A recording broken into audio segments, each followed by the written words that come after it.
கேரளாவைச் சேர்ந்த நகைக்கடை ஊழியர்களிடம் சுமார் 3.5 கோடி ரூபாய் பணம் கொள்ளையடிக்கப்பட்டுள்ள விவகாரத்தில் கரூரைச் சேர்ந்த காவல்துறையினர் மூவர் பணியிடை நீக்கம் செய்யப்பட்டிருக்கிறார்கள். அவர்களிடம் நடத்தப்படும் விசாரணை தொடர்பாக செய்தியாளர் மார்டினிடம் கூடுதல் தகவல்களை பெறலாம். மார்டின், இந்த கொள்ளைச் சம்பவம் தொடர்பாக தற்போது யார் யார்கிட்டெல்லாம் விசாரணை நடத்தப்பட்டு வருது?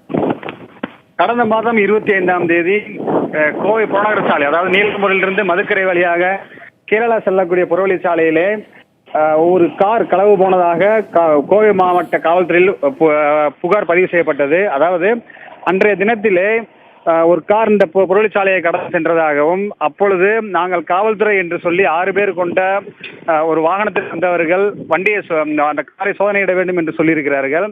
பின்பு அவர்கள் இந்த காரை நாங்கள் எடுத்து செல்கிறோம், நீங்கள் காவல் நிலையத்தில் வந்து பெற்றுக்கொள்ளுங்கள் என்று கூறி அந்த வாகனத்தில் வந்தவர்கள், காவல்துறை என்று சொன்னவர்கள் அங்கிருந்து தப்பிவிட்டதாக கூறப்படுகிறது. இதற்கிடையே கேரள மாநிலம் மலப்புரத்தைச் சேர்ந்த காதர் என்பவர் கொடுத்த புகாரின் அடிப்படையிலே மதுரை காவல்துறையினர் வழக்கு பதிவு விசாரித்து வந்தார்கள். இதற்கிடையே இந்த காரிலே கிட்டத்தட்ட 3,65,00,000 ரூபாய் பணம் கொண்டு செல்லப்பட்டதாகவும், ஆனால் அதனை காவல்துறை மறைப்பதாகவும் ஒரு தகவல் கூறப்பட்டது. இருப்பினுமே அந்த பணம் முறையான ஆவணங்கள் இல்லை என்றும், அதனால் அந்த பணம் கொண்டு செல்லப்பட்டதா இல்லையா என்பது குறித்து அந்த குறிப்பிட்ட புகார்தாரர் எந்த பதிலும் காவல்துறை சொல்லவில்லை என்று கூறப்படுகிறது.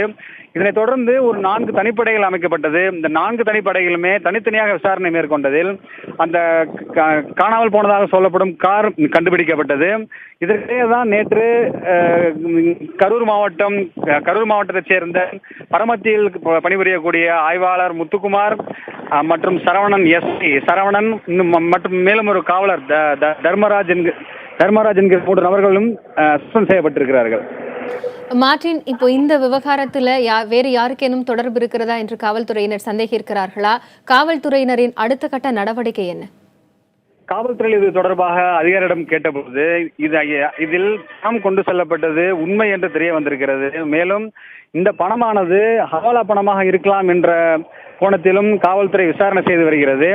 அது மட்டுமல்லாமல் அங்கே அந்த புகார்தாரரான கேரளா மாநிலத்தைச் சேர்ந்தவரிடம் கேட்ட பொழுது அவர் அதில் பணம் இல்லை என்று மறுத்திருக்கிறார். இதற்கிடையே அவரிடம் பணிபுரிந்த 4 நபர்கள் வந்து அந்த காரில வந்திருக்கிறார்கள். அந்த வாகனத்தில் பயணித்த 4 நபரையும் காவல்துறை தனித்தனியாக பிடித்து விசாரித்ததில் அவர்கள் பணம் கொண்டு போனது உறுதி செய்யப்பட்டிருப்பதாக காவல்துறை வட்டாரங்கள் தெரிவிக்கின்றன.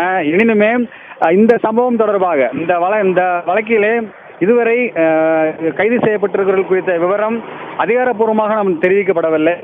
எனினும் கோவையில் இருக்கக்கூடிய ஒரு புறநகர் பகுதியில் இருக்கக்கூடிய ஒரு காவல் நிலையத்தில் வைத்து இந்த வழக்கிலே விசாரணை நடத்தப்பட்டு கொண்டிருந்த இன்ஸ்பெக்டர் முத்துக்குமார் அவர் மட்டும் பிடிபட்டிருக்கிறார். அவரிடம் தனியாக விசாரணை நடைபெற்று வருகிறது. அவருக்கு உதவியதாக கோவையைச் சேர்ந்த ஒரு காவல் நிலைய ஆய்வாளரிடம் விசாரணை நடைபெற்று வருவதாக காவல்துறை அதிகாரிகள் தெரிவிச்சிருக்காங்க.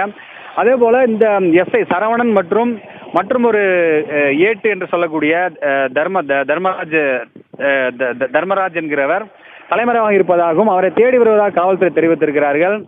இந்த பணப்பட்டுவாடா, அதாவது பணம் கொண்டு செல்வதை குறித்து துப்பு கொடுத்ததாக கேரள மாநிலத்தைச் சேர்ந்த 3 நபர்களையும் பிடித்தும் காவல்துறை விசாரித்து வருகிறார்கள்.